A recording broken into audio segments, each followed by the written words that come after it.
Here in Washington, rescue officials say there appears to be no survivors from that tragic midair collision between a passenger plane and an Army Black Hawk helicopter. Joining us now is Congressman Tim Burchett, a Tennessee Republican. He is on the House Transportation Committee. Congressman, thank you for joining us. I'm sure, as so many of us have, myself included, you have flown through this corridor many, many times. Your reaction to this horrible collision? Well, hundreds of times. I was at home with my wife and daughter last night here in Tennessee, and people were saying, please tell me you're not in D.C. And I knew people that were in the air and that had landed and had taken off. I mean, just all over that. And I, of course, myself been through that same corridor 100 times. Just the tragedy of it all.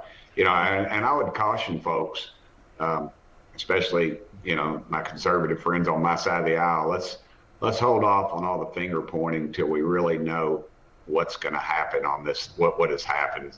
We've lost over 70 souls in those families. I pray for them and they get some comfort in their loved ones, because that is just a tragedy.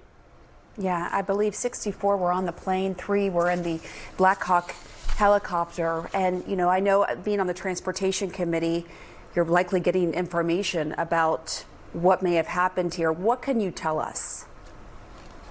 Well, there's a little bit of confusion right now. There was talk that possibly that the military helicopter was instructed to go one way and didn't follow that. And if that is in fact the case, I think we need to find out if that was an isolated incident or if that's a pattern. If it is, I think it needs to be addressed. And, we're going to have hearings, I'm sure. I'm on the Transportation Committee. There are subcommittees and things like that. And we'll diagnose it 100 different times. But unfortunately, it won't do anything for those folks that lost their lives or their families. But hopefully we can find out what caused it so it won't happen again.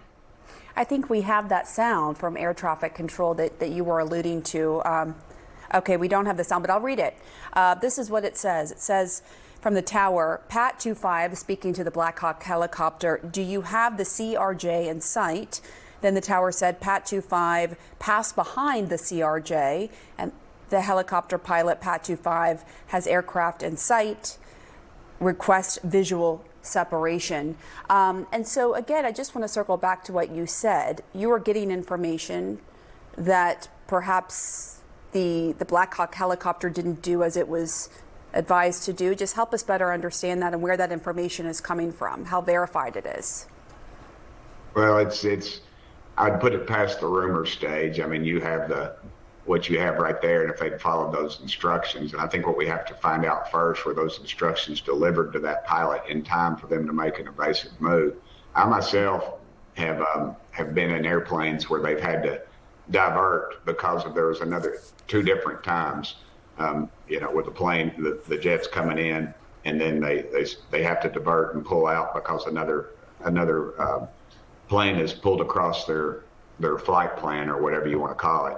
So I don't know how common it is. I know that I've flown hundreds of times, and that seems to be has happened twice. That's 2 times too many. And as you know, those big jet airliners, they can't turn on a dime. It's not like a little Cessna or anything. So I think first we have to determine if that communication went through, if that pilot received that, and if that is a pattern within our military, because if it is, it needs to change. I think there's a big question, too, whether there was some disorientation with the lights and it being night and whether it was the right plane that the pilot of that Black Hawk was looking at. But what you just said raised this next question that I'm hearing from policymakers, including your colleague in the Senate across the aisle, Tim Kaine, who said he was, quote, very concerned about congestion at DCA. And there are questions about that and questions about whether, there should be military exercises at night in that crowded airspace near an airport. Do you think this tragedy highlights the need for changes? Not yet. Not yet. I need to find out if it's isolated. Too many times in politics we knee-jerk because we want to get the headline, and this is one of those instances. I think we need to hold up. We used to say in the Tennessee legislature, let's go a little slower, we might get there a little faster. And I think the hearings will find out about that. But it's these hearings, and they drag on, and people's minds get a little cloudy. You know, we want our pizzas in 30 minutes or less in this country, and that's about our attention span, and I'm guilty of that. I would hope we'd get on this thing in a hurry and not delay it. And let's while memories are fresh, where everybody is aware of what's going on, and the public is demanding some change, because if we don't, we're going to be revisiting this time and time again. Congressman Tim Burchett, certainly something we never want to revisit. We'll be right back.